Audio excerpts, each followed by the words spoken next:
All right, hello everyone, and welcome to my channel. We're going to get into another Bible Decode, number 109 here. Most of them, well, they're all really in the vein of the Flavian signature. The Flavians were the dynasty of Caesars that ruled the Roman Empire from 69 to 96 AD. Which includes Emperor Vespasian and his two sons, Emperors Titus and Domitian. And we're looking at a book from Michael Menescot's called Christianity's Origins as a Flavian Secrecy Cult. And Menescot's is just the latest of several authors who have forwarded the Roman origins hypothesis of the New Testament. The New Testament was not written by semi-literate, poor fishers and farmers or whatever in Judea, including also a doctor. But it was written by the Roman Caesars.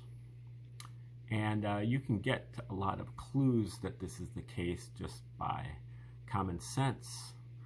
The New Testament was written originally in Greek, which was much more commonly used in Rome as in Judea, especially amongst the non-elite class in Judea. And of course, the Roman Caesars were elites, and so they had much more access to high education and writing. They had monopoly access in the Roman Empire to censorship.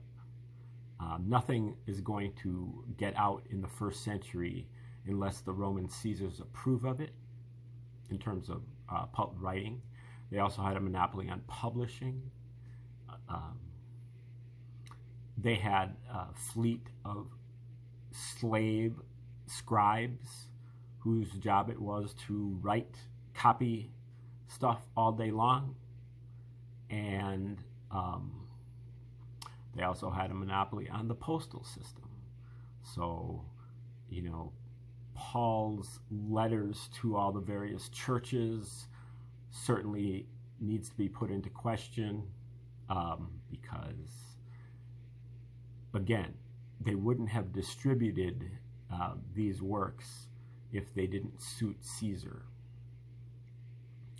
And the Romans had a very clear motive for doing this because they had just gotten off of the Jewish War from 66 to 73 AD, and they had just gotten done with over 100 years before that of constant insurrections and revolts, and even a couple of wars against the Jews. The Jews just were the most difficult group of people that the Romans had to deal with in their empire. They had hundreds of other nations under their, under their umbrella of the Roman Empire, but the Jews were the most difficult to deal with because they had this monotheistic religion with this chosen people, theme, and they had a ton of different idiosyncratic rituals that they had to cling to, circumcision, but also kosher food laws, animal sacrifices, strictures against graven images. These were all things that were a pain for the Romans to try to get them to assimilate to their empire. So they wanted to try to chip away at that. The Jews also had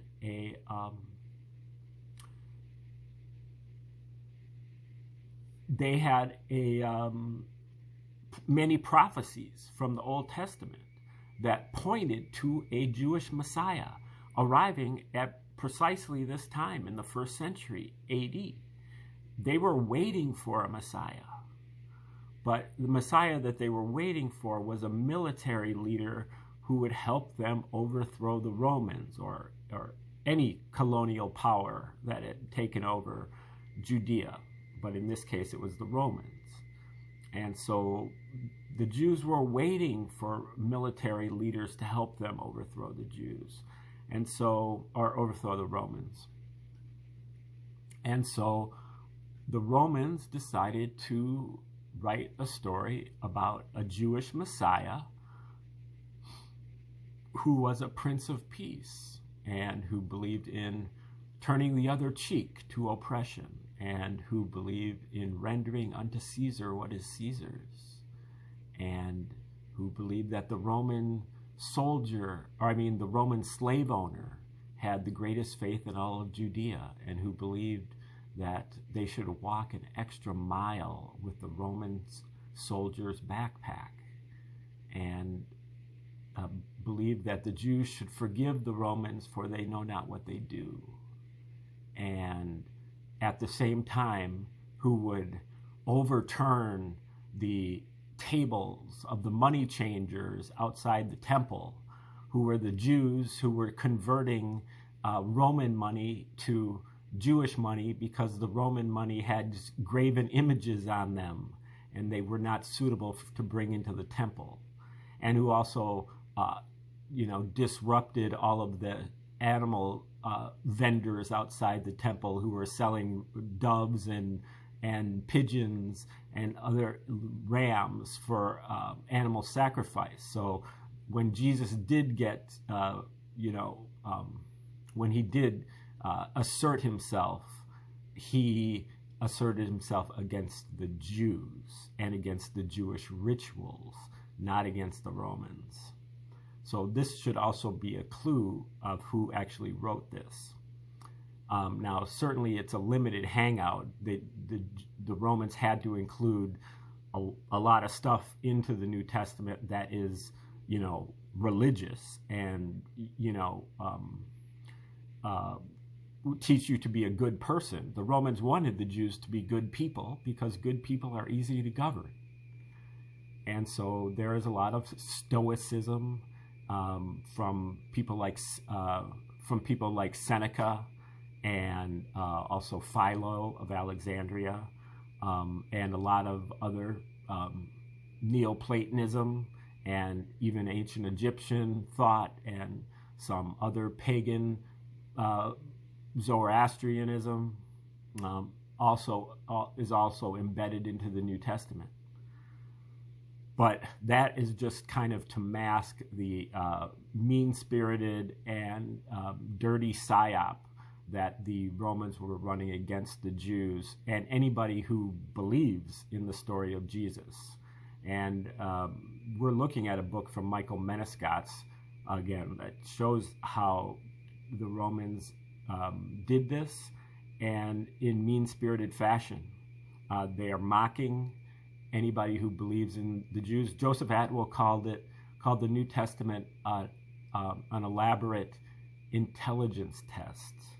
If you can read the Gospels without your emotions involved, especially when you read it with Josephus's book, then logic will eventually lead you to the conclusion that it was written by the Romans. But if you cling to God, God did it. God created the Immaculate Conception, the virgin birth, even though the virgin birth is given in two of the Gospels, and in those same two Gospels are the lineage of Jesus. So which is it? Was Jesus born of a virgin birth, or is he the son of Joseph? It's not both. And then the Romans also had the MO for this. They had created several other religions in the first century, including rabbinical Judaism, which they had a story that was almost the same, almost identical to how they created this form of Christianity for a different group of Jews. So the rabbinical Judaism was targeted toward the Pharisaic Jews, where the more zealous Jews were targeted by Christianity, along with some eventually Gentiles, and especially soldiers, Roman soldiers, and slaves. Jesus justifies slavery, as well as Paul actually says explicitly that slaves are supposed to, obey their masters. So, when you see the content of the New Testament, and you are open to the Roman hypothesis, it becomes obvious that the Romans wrote it. But then it becomes much more obvious when you examine the work of Josephus. Josephus is known by Christians as the corroborator of the story of Jesus. He's really the only author, other than the New Testament, from the first century to actually mention the existence of Jesus. But what the Christians don't tell you or don't know is that Josephus was a member of the Roman royal family. And when he was writing this War of the Jews, and also his later work, Antiquities of the Jews, which talks about the existence of Jesus, he was doing so from Caesar's palace. He lived there at a townhouse given to him by Caesar, Vespasian Caesar, and he was adopted as a member of the Flavian dynasty. His name is Flavius Josephus. And then when you look at the work of Josephus and you compare it with the New Testament, you see so many parallels that it goes beyond coincidence. And that's where Michael Menescot's work comes in. He dug into, and there are many different themes of the parallel. The one basic theme is the Josephus, who never existed, was just some entity under the auspices of the Roman Caesars, we'll just say that. And he wrote War of the Jews, this history of this Jewish war. But at the same time, he wrote, or whoever he was, they possibly wrote the Gospels and backdated it by 40 years. The prophecies that Jesus makes in the New Testament are fulfilled in Jewish war by Titus. He was a military general before he became emperor. So Titus is actually the second coming of Jesus, and written right into the history. And the places where Jesus makes the prophecy are the exact places where Titus fulfills the prophecy. The time where Jesus makes the prophecy is 40 years to the day from the time that Titus fulfills the prophecy. And Jesus has a 3-year ministry in Judea from 30 to 33 AD. Titus has a 3-year military campaign in Judea from 70 to 73 AD. Every place that Jesus goes, Titus goes, in the same order. They both have the exact same kind of story, but they put a lot of mockery into the various parallels, as we'll see. But that's only one of several themes. When Menescot dug in to the book of Luke, he found over 250 parallels between the book of Luke and Josephus's Jewish war. And he graphed them on a chart, put the book of Luke on the vertical axis, put Josephus on the horizontal axis, and he plotted a point every time he found a parallel. And what he ended up with is a pattern, not noise, not a random pattern, but a signal, which was 5 letters in Latin, the language of the Roman elite. And those letters are APTVS. And I believe that stands for Arius Piso Titus Vespasian, and there's an S, but could also stand for Aegia Numa Titus Vespasian.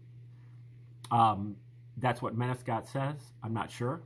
Doesn't matter. The main point is that the Romans not only wrote the Gospels, but they actually signed their name to them, or at least put their initials on them. And so we're getting into Menescott's work. Right now he's talking about another theme that is the parallels between Jesus and Josephus. And he went through, last episode, he went through some of these different parallels about the different life stories of Josephus and Jesus. In particular, Josephus was according to his autobiography, he was a military commander for the Jews, was captured by Vespasian. At that point, he had a conversion experience where he decided that he should defect from the Jews and move over to the Romans because God now favors the Romans. He predicted that Vespasian would someday become emperor. And when Vespasian someday did become emperor, he pardoned Josephus, brought him to Rome, made him the court historian, and adopted him into his family and gave him a townhouse at Caesar's palace, if you believe that. And he shows how that is very implausible, obviously. But let's let Menescott go from here. Hopefully this comparison shows the extent to which it has been normalized to brush away the implausible elements of Josephus' story. I will end this chapter by explaining why most historians are convinced that Josephus existed, mainly because other famous writers of the time just happen to have left us with letters in which they just happen to mention in passing how well they knew Josephus in person. But all of these people are Romans, so it's a big psyop. But before that, I will describe the evidence that Josephus' story is a parody of Jesus's, as below.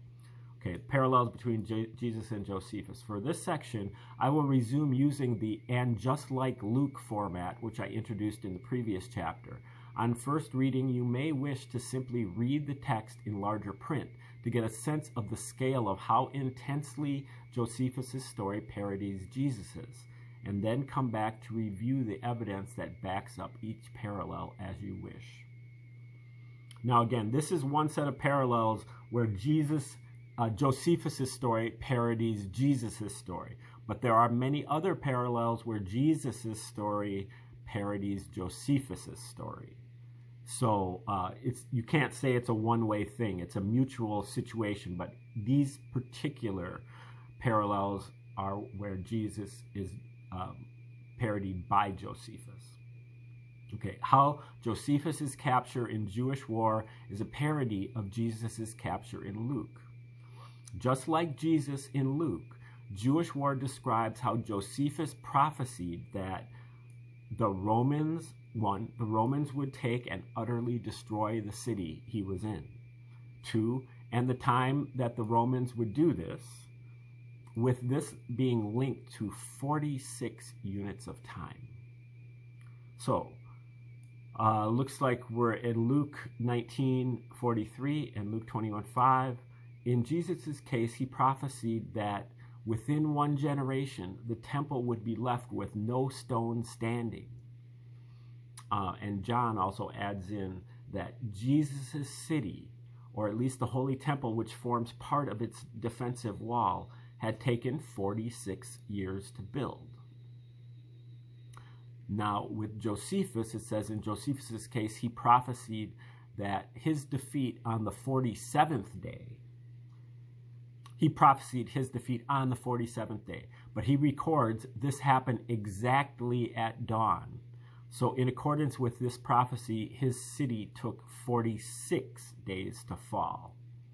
And that's in Jewish War, paragraph 423, book 3, chapter 7, paragraph 33. And again, you can get a copy of Josephus online for free as a PDF, and you can go over all of this material yourself. You don't have to believe me. You can read it yourself. The Loeb translation or the Whiston translation are the ones that are recommended, along with the Greek Interlinear Bible. But the King James works also. And just like Jesus in Luke, Jewish War describes how Josephus fulfills the requirements of a Jewish Messiah. Jesus is a Messiah candidate because he is explicitly descended from King David. He fails to meet the requirement of being a military leader, but perhaps that this is one reason Luke says he comes with a sword. Josephus is presented as a Jewish Messiah candidate because, as described in his autobiography, he is descended from Jewish royalty and implicitly therefore King David, and he claims he was the Jewish military supreme commander. Okay, gotta turn the page here, which can be somewhat of an ordeal, but hopefully it will go over pretty smoothly. Okay, and just like Jesus in Luke, Jewish War describes how Josephus gets betrayed to the Romans by one specific Jew, with the betrayal happening at an hour when his followers were asleep. In Jesus' case, it was Judas, and Jesus said, "Sleep on now, and take your rest. Behold, the hour is at hand, and the Son of Man is betrayed into the hands of sinners." And he found them sleeping before Judas came to kiss him. That's more or less Luke 22:45-47. It's also in Mark 14:37. Now, Jewish War 423, that same paragraph. Mirroring this, Josephus was betrayed by a deserter who told the Roman general Vespasian that the last watch of the night at the city walls would fall asleep. So the Romans should also, the Romans should attack at that hour. And just like Jesus in Luke, Jewish War describes how Josephus' betrayer obtained a field of blood, and that in this field there were underground caverns in which there would be dead people, such that the caverns are associated with graves, whilst guts get spilled and he himself gets hanged, and promptly a man's position gets taken and the place is left uninhabited. Okay, so this is Luke 22:4. And it set out how Judas betrayed Jesus, but then hanged himself. And the priest used his bribe money to procure a field of blood, which was a potter's field, for burying foreigners.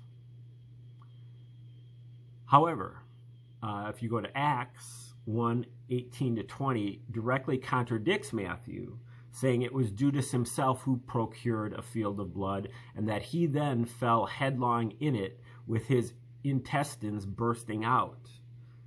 And Acts 1:20 immediately proceeds to say, "For it is written in the Psalms, may his place be deserted with no one to dwell in it, and may another take his position." Now, if you go to Josephus' Jewish War, again, that same paragraph, 423, Book 3, Chapter 7, paragraph 33. Josephus' betrayer procured by his acts that the city became a battlefield, which ran with blood, and the Jews were driven off the cliffs at the edges of the city, meaning they fell headlong. It is implicit that if 40,000 Jews were killed in a melee of sword fighting and driven off cliffs, a great many people's guts implicitly must have been spilt. Like Judas, that's kind of a reach, I would say, but like Judas, Josephus's betrayer was hanged by Vespasian, although in this case on a cross. Noting that the terms crucify and hang were at that time usually interchangeable. And those hiding in caverns under the city were killed. To complete the parallels, or importantly, it is one of these caverns that Josephus had hidden, where he hid out. To complete the parallels, Josephus's place as ruler of the area was taken by Vespasian, and the city was demolished and left uninhabited. Additional evidence that Josephus's cavern in particular is a grave is detailed in the next parallel. Okay, so those two passages have quite a few different things in common. He's kind of got them labeled in different colors. The field of blood I can get with, and the fell headlong, it's a little bit of a reach, but again, when there are 250 parallels, you know, not all of them are going to be bangers. You know, a lot of them are bangers, but some of them are more subtle. Some of them are just to get a dot put on the diagram at the right place. You know, but you know, there's certain, but some of them you have to look for. Once you look for them, you can find them. And the way that you look for them is you look for areas where either Josephus or the New Testament kind of goes off on a tangent. When they say something that's not really germane to the main story, where they make an offhand comment, or when they repeat themselves over again, or when they use a weird name, or they say something that doesn't quite make sense, that's where you look for the parallels. And that's why the Bible can have a lot of stuff in there that's pious, you know, that teaches you how to live. But at the same time, it's got all these parallels in it that are like under the surface. Some of them are pretty obvious, though, if you know what you're looking for. And you have to remember that the Romans were masters of word games and aliases and riddles and puns and typologies. These are all things that the Romans did for amusement. And so you can just imagine them sitting at the court of the Caesars after the war was over, reading this out loud to each other and laughing about it. You know, it's just like one inside joke after another. And that's why Menescats was able to find 250 of these. He kind of knew where to look, and he also kind of knew the inside jokes. But he admitted that he probably didn't find, there's probably a whole lot of them that he didn't find, because some of them require some background information that you may not be privy to, but the Romans that were living at Caesar's palace probably were privy to them. Okay, I think we're going to stop right there, and we will get back into these parallels between Josephus and Jesus when we return tomorrow. Thanks for tuning in today. Have a great day. Like, share, subscribe, and comment as you see fit. Thanks.